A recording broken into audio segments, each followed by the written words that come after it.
sagalee qeerrooti. Sagaleen qeerroo torbaanitti guyyaa 3 diddaa uummata Oromoo fi saboota cunqurfamoo impaayera biyyattiin mara akkasumas shira mootummaa abbaa irree wayyaanee kan gabaasu. Kun sagalee qeerrooti.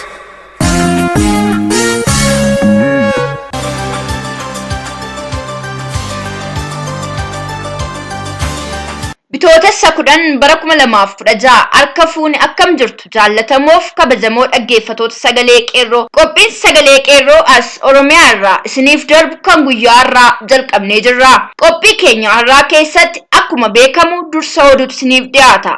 Itti aansuun hariiroo dhaabbattoonni Oromoo keessaa fi alatti qabaachuu malan ilaalchisee ejjennoo qeerroo bilisummaa bahee karaa jaalbiiftu galmoo isiniif dhiyaata. Isin keessummeessuun kan isin faana turu an ayyaanee kaayyooti. Nu waliin turaan affeerraa keenya. Amma hangafoota oduu. Fincilli xumura garbummaa godinaalee Oromiyaa hunda keessatti jabaatee itti fufee jira. Gabaasa godinaalee adda addaa irraa nu ga'an jaal hariiroon qabatee jira. Akka itti aanutti isiniif dhiyaata. Yuunivarsiitii Kiloo Jaatti fincilli xumura gabrummaa gaggeeffamaa jira. Waraanni wayyaanee mooricha marsee kan jiru yoo ta'u, FB irraa barattoota 49 ukkaamsanii bakka hin beekamnetti fuudhanii deemuun beekame. Barattootiin hafan barumsa dhaabanii jiru. Wayyaanonni ammoo barumsa akka eegalan watwaataa jiru. Moorichi ammas waraanaan marfameera. Gaazexeessituun sagalee qeerroo jaallee Ayyaanee Kaayyoo bakkichatti argamtee haala jiru taajjabdee jirti. Mee Ayyaane waan jiru maal akka fakkaatu nu ibsi. Egaa jaal hariiroo naannoo Yuunivarsiitii Finfinnee wanta jiru waa tokko daawwadheen ture. Yuunivarsiitii Finfinnee wantoonni mul'atanii gaafa bitootessa 8 irraa qabee qeerroon walitti dhufuudhaan uummanni keenya dhumaa jira, barattoonni ajjeefamaa jiru, humni waraanaa Oromiyaa keessaa haba'u, ilmaan Oromoo ajjeefamuun irraa hafu waan jedhuun waraqata ergii Yuunivarsiitii keessaa fi alatti bittinneessanii booddee hiriira bahanii naannoo imbaasii Ameerikaa fuulduratti ture. Sagalee isaanii kan dhageessifatanii jechuudhaan guyyaa sanaa kaasanii barattoota harka qullaa deeman homaa of harkaa hin qabnetti mootummaa wayyaanee humnoota waraanaa isaa hidhachiisuudhaan barattoota kanatti bobbaasee kaarreebamanii mana hidhaatti guuramanii eessa akka isaan buufaman kan hin baramne immoo amma gara ijoollee 49 guutanii jiru. Guyyaa sana qofas miti. Bitootessa 8 ture kan ka'e aga guyyaa har'aatti jeequmsa guddaa jira naannoo sana. Ijoollee Oromoo kan ta'anii ijoolleen asii qabaman eessa akka buufamanii fi mana hidhaadhaa amma gadi nuuf dhiifamanitti hin barannu wanta jedhamutu jira. Barsiisota achi keessaa qabanitti fayyadamuudhaani kutaa galaatii barsiisaa warra hin baranne addanuuf baasaa jechuudhaaniti barattoota tokko sossodaachisanii akka galanii baratan gochaa jiru jechuudha. Haa ta'u iyyuu malee qeerroon immoo kutannoodhaan waan ka'eef ejjennoo isaanii yeroo ilaaltu waan duubatti deebi'an hin fakkaatu. Egaa wanti naannoo Yuunivarsiitii Finfinnee Kiloo 6 fi mooraa FB keessatti mul'atu kana fakkaata. Dabalataan barattoota muraasa gara mooraatti akka deeban gochaa jiru jedhani guyyaa har'aa akka dhageenyetti. Mee barattoonni gara mooraatti deeban kun kanneen akkamii hangam tokko ta'u lakkoofsaan illee maqaatiin illee kan beekaman natti fakkaata. Egaa amma kan barataa jirani fakkeenyaaf dipaartimentii biraarraa lafa ilmaan Tigreedhaa fi Abashoonni itti baay'atanitti beekaa isaaniin kilaasiitti gashanii barsiisaa jiru ijoollee keenya miidhuudhaa fi bakka kaanitti immoo ijoollee makeenya iyyuu amma tokko gowwomsuudhaan ol seenaa baradhaa kanaachi akkas taatu in ari'amtu qabxii keessan tokkas taachuudhaan goomsanii ijoollee amma muraasa kilaasii akka seenan gochuudhaan warra hafe miidhuudhaaf yaalii akkasii godhaa jiru. Ijoollee Oromoo keessaa namoonni gara kilaasiitti deeban baay'inaan meeqa? Amma dipaartimentii tokkorraa akkan odeeffannoon nageetti barattoota 8 taatti kan argamanii jedhaniin. Barattoota 8 jechuun kilaasii barataa gara 30 wayii keessatti argamu keessaatti barataa 8 barsiisaa jiru. Kun immoo maaliif godhame ijoollee Oromoo warra qabsoorra jiran warra kutaa hafee warra mana hidhaatti diraramaa jiruuf warra achi buuteen isaanii dhabame sana miidhuudhaaf ta'e jedhanii yaalii godhaa jiranidha. Duraan waraqaan itti faca'ee ture jetteetta. Waraqaaleen naannoo sanatti faca'an waraqaalee yaamicha akkamii qaban turan? Akka odeeffannoo nageetti waraqati waamicha qaban naannoo sanatti faca'anii turanii mooraa keessaaf alatti jechuudha. Ka'e qeerroo barnoota bilisummaa booda ilmaan Oromoo dhiigi isaanii dhangala'aa jira, barattoonni hedduun dhumaa jiru, sagalee keessan dhageessisaa waan jedhamututi ergaa waamichaadha qeerroon karaa waraqata sanaa kan dabarsan dhaadannoowwan akkanaa irratti babarreessaniiti mooraa keessaa qalatti facaafame. Amma guyyaa har'aatti immoo naannoo mooraa sanaattis ta'e keessattis humnooti waraanaa hidhachuudhaan meeshaa isaanii qaqqabatanii barattoota sosodaachisaa jiru. Naannoo sana marsanii argamu jechuudhaan marsanii argamu. Naannoo kiiloo 6 qofa otoo hin taane embaasii Ameerikaa fuula duratti illee hiriirri kun akka eegalee naa himte. Embaasaaddoroonni Ameerikaa barattoota kana gadi ba'anii dubbisanii jiru tarii. Gadi ba'anii carraa sanaa hin laannee fi humnoonni waraanaa naannoo sana turanii carraa kana kennuuf hin dandeenye yeroo suma ijoollee bittinneessanii kaan hirreebanii maadanii ari'anii naannoo sanaa facaasanii. Carraa ambaasaaddoroota embaasii Ameerikaatti argamaniin dubbifamullee hin argine. Amma tokko viidiyoo wanta waraabe qabaa mee dhaggeeffadhu.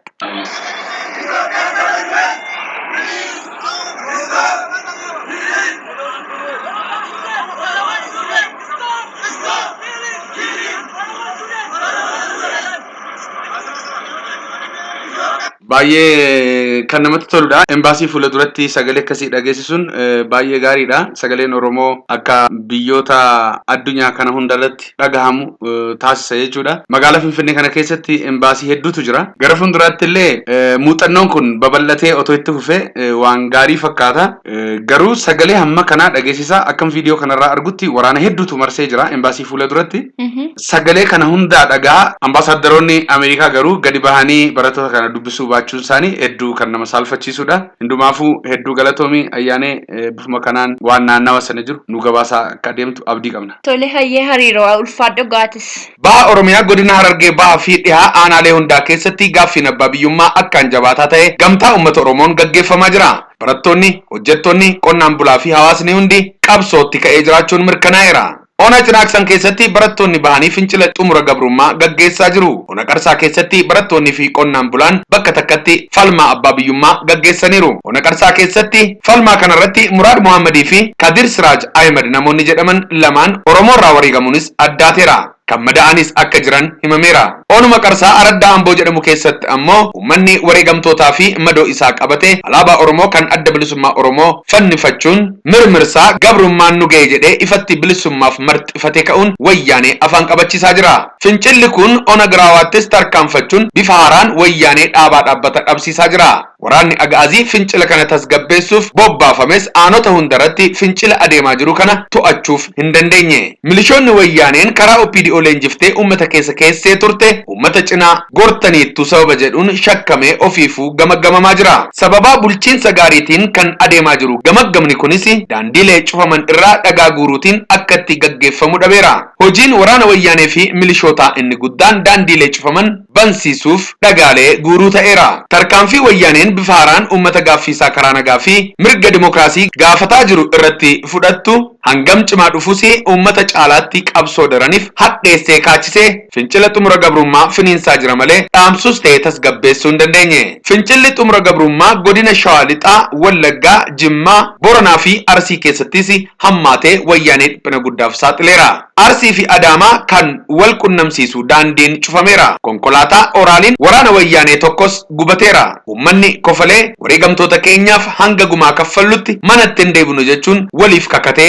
diddaasaa jabeessuun tokkummaan ka'ee dhaabbateera. Fincila xumura gabrummaa guddaa godina Arsii keessatti gaggeeffameen namoonni hedduun lubbuun isaanii waraana Agaaziitiin galaafatamuu fi akka maleetti madaa'uu qeerroon gabaaseera. Namoota lubbuun darban keessaa Fillicaa Waariyoo, Haajii Gadaa, Faaxumaa Ulaa, Shunnaa Taammiru, Habibaa Usmaan, Jamaaloo Giishuu Waabee, Barsiisaa Waayyuu Bariisoo fi Abbittii Sanbatoo yoo ta'an namoonni madaa'anii du'aaf jireenya gidduutti argaman ammoo Shukrii Caaccee, Januu Tashitaa, Roobaa Jiloo, Shumii Nageessoo, Haftaamuu Fayisaa, Amaan nama jedhamu maqaan abbaasaa kan hin beekamne akkasumas Ashaqaa Baqqalaa, Badhaanee Baqqalaa, Taayyii Tibbeessoo, Abdoo Amaan, Januu Baree, Bashiraa Usmaan, Habtee Gammadoo, Amaan Bariisoo, Wanduu Bushee ta'uun gabaafameera. Bifuma wal fakkaatuun yuunivarsiitii Jimmaa keessatti dhaadannoowwan ajjechaan haa dhaabbatu, kan hidhame haa hiikamu, kan ajjeese itti haa gaafatamu, freedom jechuun diddaa dachaan tarkaanfachiisaa jiraachuu qeerroon gabaase. Yuunivarsiitii Wallaggaa keessatti tarkaanfii ammeenyaa wayyaaneen barattoota Oromoo irratti fudhatteen barattoonni 20 ol ta'an madaa'anii hospitaala Naqamtee seenuun isaanii barameera. Barattoota madaa'anii hospitaala Naqamtee jiran keessaa Guddisaa Addisuu barataa Electrical Engineering waggaa tokkoffaa, Habtaamu Tasfaayee barataa Arbaan Engineering waggaa sadaffaa, Waaqjiraa Asemee barataa Fiiziksii waggaa sadaffaa, Tasfaayee Geetuu barataa Computer Science waggaa tokkoffaa, Badhaasaa Margaa barataa Fiiziksii waggaa lammaffaa, Addisuu Dassaalee barataa Computer Science waggaa lammaffaa, Mallasee Dukaamoo barataa Arbaan Engineering waggaa afuraffaa, Toofiiq Abbaatamaan barataa Electrical Engineering waggaa tokkoffaa, Rattaa Baqqalaa barataa Fiiziksii waggaa lammaffaa hedduu keessaa muraasa isaaniiti. Achuma Wallaggaa bakka boojii Coqorsaa jedhamutti qeerroon Oromoo Isaayaas Gabayyoo jedhamu wareegamuunis barameera. Kun kanaan osoo jiru waraana wayyaanee fi aanga'ootii wayyaanee gidduutti haala fincila xumura gabrummaa Oromiyaa tasgabbeessuun danda'amu irratti wal dhabdeen ammaachaa dhufeera. Haa ta'u malee qindeessitoota fincila xumura gabrummaati jettee kan shakkite sabboontota tokko ammoo maallaqaan bituuf karoorfachuun ishees saaxilameera. Gama kaaniin ammoo aanaalee Oromiyaa bakkoota tokkotti wayyaanonni walgahii gochuun gaaffiin Oromoo gaaffii maaster pilaanii qofa akka ta'etti dubbatuun maaster pilaanicha dhiifneerra uummanni fincila xumura gabrummaa nurraa haa dhaabu jechuun kadhachaa jiraachuun mul'ataa jira. Kunis gaaffiin Oromoo gaaffii abbaa biyyummaa ta'uu haaluuf yaadame akka ta'e ni beekama. Haa ta'u malee maaster pilaanichumayyuu qixa sirna qabuun kan haqan osoo hin taane fakkeessummaaf kan hololaa jiranii fi faayidaa Oromiyaan magaalaa Finfinnee irraa argattu kabajsiisuuf OPDO'n ga'umsas ta'e kaka'umsa akka itti hin qabne ifa galaadha. Magaalaa Finfinnee keessa uummanni miiliyoona 1.2 ol kan jiraatu ta'ullee mana barumsaa afaan Oromootiin kennu akka hin qabaanne akkuma uggurametti jira. Inumaatuu qarqara magaalaa Finfinnee kan ta'an godinoota addaa Finfinneetti manneen barnootaa afaan biraan kennan babal'isuun hojii adda duree ta'ee itti fufee argama. Oduu biraan dhiha Oromiyaa Wallaggaa Najjoo fi bakkoota hedduutti ergamtoota diinaa fi basaastota irratti humna hin beekamneen tarkaanfiin fudhatamaa jira. Magaalaa warra jiruu fi Goorii keessatti manni dura taa'aa gandichaa Gammachiis Hoodee jedhamu barbadaa'eera. Akkasumas barsiisaa akeekkachiisni itti kennamee dhaabbachuu dide Girshaa jedhamu tokkos daara'eera. Dhumarratti giddugaleessa Oromiyaa aanaa Abuunaa Gindabarat keessatti qonnaan bultoonni gibira kaffaluu diduun wayyaanee hongessaa jiru. Wayyaanonni ammoo manarra adeemanii qonnaan bulaan akka gibira kaffalu gochuuf dirqamaan reebaa jiraachuunis gabaafameera. Haalli kun wayyaanee keessatti naasuu guddaa uumee kan jiru ta'us keessa beektonni ibsaniiru. Oduun har'aaf qabannee dhiyaanne kanneeni.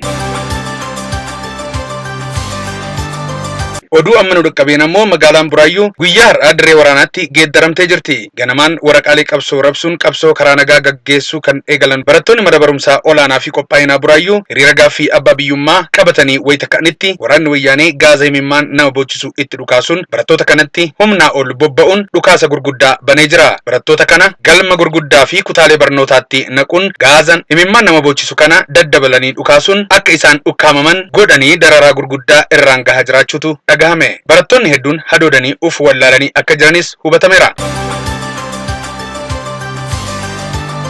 Hariiroo dhaabbotni Oromoo keessaaf alatti qabaachuu malan ilaalchisee ejjennoo qeerroo bilisummaa. Bitootessa 9 bara 2016 Uummatni Oromoo qabsoo hadhooftuu gootawwan ilmaan isaa biyya isaanii keessatti geggeessaa jiraniin qarqara bilisummaa isaa ga'ee jira. Har'a mirgi abbaa biyyummaa uummata keenyaa sadarkaa haalamuu hin dandeenyerra ga'ee jira yoo jenne soba hin ta'u. Wareegamni gootummaa ilmaan isaa gumaachaa jiran mootummaa wayyaanee rommisiiseera. Ofirrummaa ishees addunyaa guutummaaf saaxileera. Yeroo akkaan murteessaa sabni keenya keessa jiru kanatti ga'een dhaabbota siyaasa Oromoo ulfaataa ta'uun waan wal nama gaafachiisu miti. Dhaabbotni Oromoo walqoodmaa tokko malee qeerroo isaanii cina hiriiranii mootummaa TPLF kan garmalee uummata keenya dararaaf biyya keenya Oromiyaa ammoo diinummaan saamaa jirtu kana ofirraa fonqolchuun gabrummaa jaarraa tokko oliif saba keenyatti fe'amee jiru kanatti xumura gochuun yeroon isaa amma. Dirqama seenaa kana raawwachuuf waan hundaa dura dhaabbotni Oromoo humnoota alaas ta'e keessaa hiree murteeffannaa saboota morman waliin hariiroo bifa kamiiyyuu gochuu irraa of eeggachuun waajiba ta'a.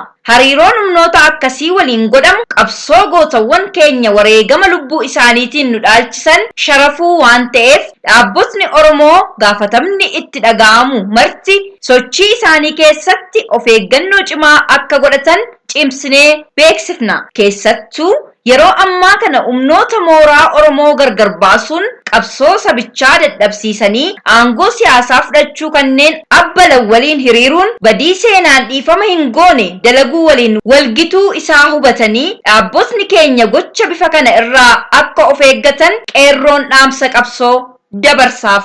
Galmee seenaa irraa akka hubannutti diinonni keenya qabsoo saba keenyaa faffacaasuun milkaa'aa as ga'an ammas tooftaa adda addaatti dhimma bahanii humna keenya facaasuu irraa of duuba deebi'u jennee yaaduun muuxannoo keenya kaleessaa irraa barnoota gahaa argachuu dhabuu keenya agarsiisa. Kanaafuu humnoota tooftaadhaan tokkummaa qabsoo saba keenyaa diiguuf imaammatan keessattuu kanneen hiree murteeffannaa sabootaa dura dhaabbatan waliin hariiroo siyaasaa tolfachuun ammatti bu'aa inni fidu caalaa badiin isaa guddaa ta'uun beekamuu qaba jenna. Humnoota bifa sana waliin yeroo qabsoo keenya qisaasuu irraa dhaabbotni keenya walii isaanii jidduutti waliigaltee jabeeffachuun sochii qeerroo kan mootummicha yaaddessu bira taree wal nyaachisaa jiru kana daddaffiin gama injifannoo maayitti tarkaanfachiisuu irratti ga'ee isaan irraa eegamu akka gumaachan gaafatna.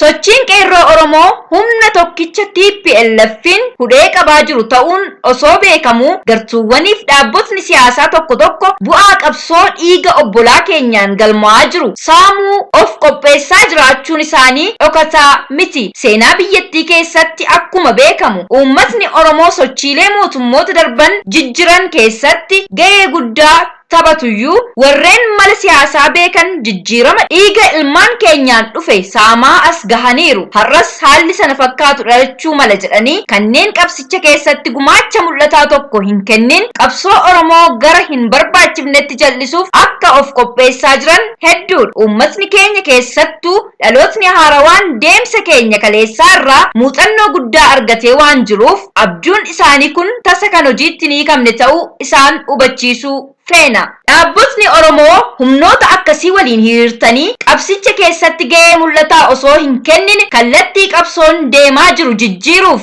kanneen of qopheessuu yaaltan saba keessan irratti badii seenaan hin daganne raawwachuuf murteeffachuu keessan hubachuu qabdu. Uummatni Oromoo abbaa biyyummaa sarbame deeffachuuf mirga haqaaf dandeettii guutuu itti qaba. Dhaabbotni keenya alagaan geggeeffamaa gabrummaa nutti fe'ametti xumura gochuu akka hin dandeenye hubachuu qaban. Kanaafuu warra hiree murteeffannaa uummata keenyaa morman waliin hariiroo yookiin ammoo waliigaltee siyaasaa tolfachuu irraa jabeessitanii akka of eeggattaniif dhaabbota maqaa saba keenyaatiin socho'an maraaf dhaamsa qabsoo kana dabarsina. Dhaabbotni keenya waan hunda dura ofirrattiif walirratti amantii jabaa horachuu irratti ogummaaf jabinaan akka carraaqan gaafanna. Gadaan gadaa bilisummaati. Injifannoo uummata Oromoof bitootessa 9 bara 2016 Finfinnee Oromiyaa.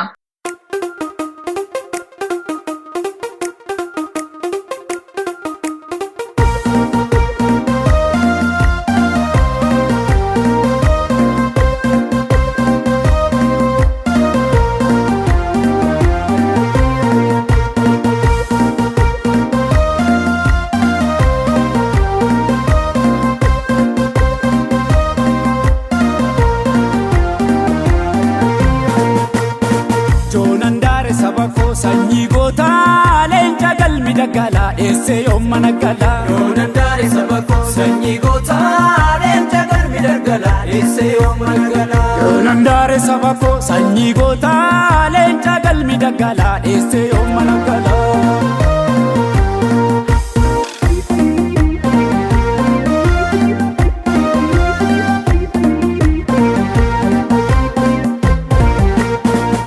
Shorranda magartuudha joollee reefu dhalattuudha seenii gombisi walawwalii akkaacha nabii. Shorranda magartuudha joollee reefu dhalattuudha seenii gombisi walawwalii qeerransa baala miila galattiiree horrifamuun hanga yoomirree seenii falmaduu mirgaan galii qeerransa baala miila galattiiree horrifamuun hanga yoomirree. Seni falmadhu mirgaan galii gaachana biyya.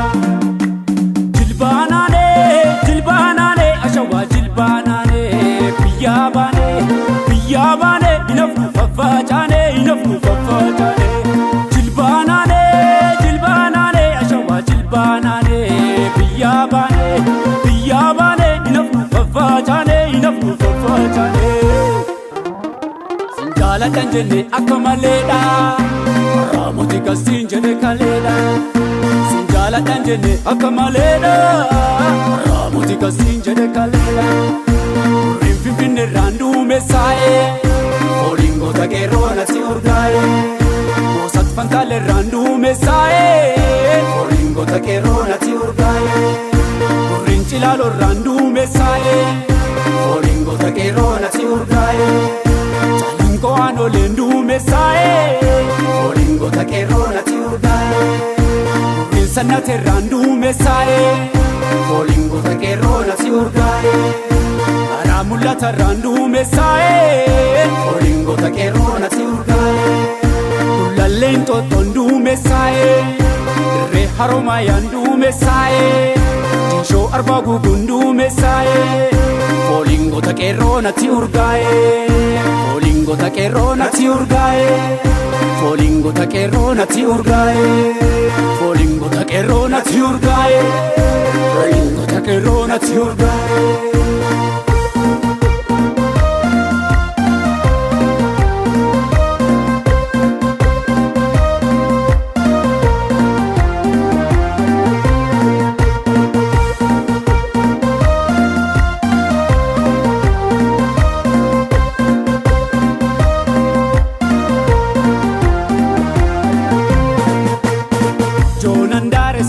Sanyii gootaa leenca galmi daggalaa dheessee yooma naggalaa. Yoonandaari saba koo sanyii gootaa leenca galmi daggalaa dheessee yooma naggalaa. Yoonandaari saba koo sanyii gootaa leenca galmi daggalaa dheessee yooma naggalaa.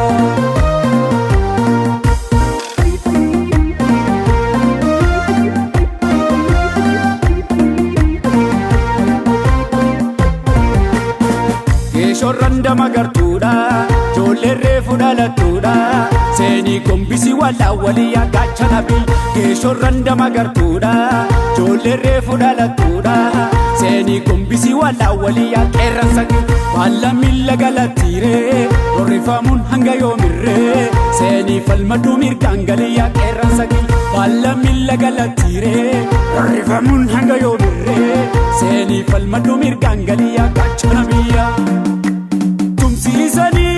Tumsiisanii tokkorri tumsiisanii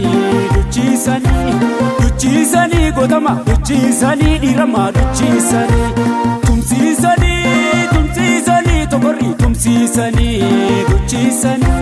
duchiisanii godama duchiisanii dhiirama duchiisanii Diinaaf harka kenneen beeku durillee sanyii hidhilatee tole qajeelee Diinaaf harka kenneen beeku durillee sanyii hidhilatee tole qajeelee Kurriin sololorraan duumessaa'e Olingoota qeerroo natti urgaa'e Mi'ee bokkuu irraan duumessaa'e Olingoota qeerroo natti urgaa'e Kurriin yaayyoorraan duumessaa'e Olingoota qeerroo natti urgaa'e Dhedheessa qillimoon duumessaa'e Olingoota qeerroo natti urgaa'e Kurriin gibee irraan duumessaa'e Olingoota qeerroo natti urgaa'e Walloo kamiseerraan duumessaa'e Olingoota qeerroo natti urgaa'e Ayyaa qophoo irraan duumessaa'e Hojjamma takkaliin duumessaa'e Amboo salaaleerraan duumessaa'e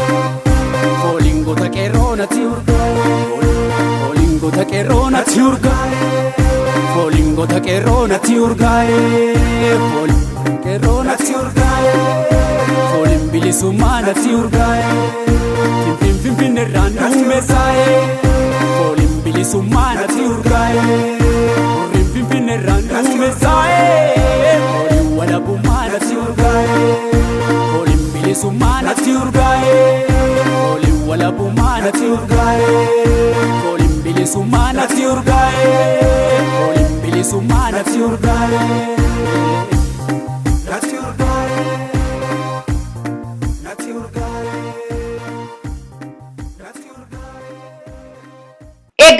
kabajamtoota dhaggeeffatoota keenya qophiin keenya har'aa kana fakkaata ture. Waan nu dhaggeeffattaniif galanni keenya guddaadha. Qophii wal fakkaatuun yeroo itti aanu aga wal agarrutti nagaan nuuf tura.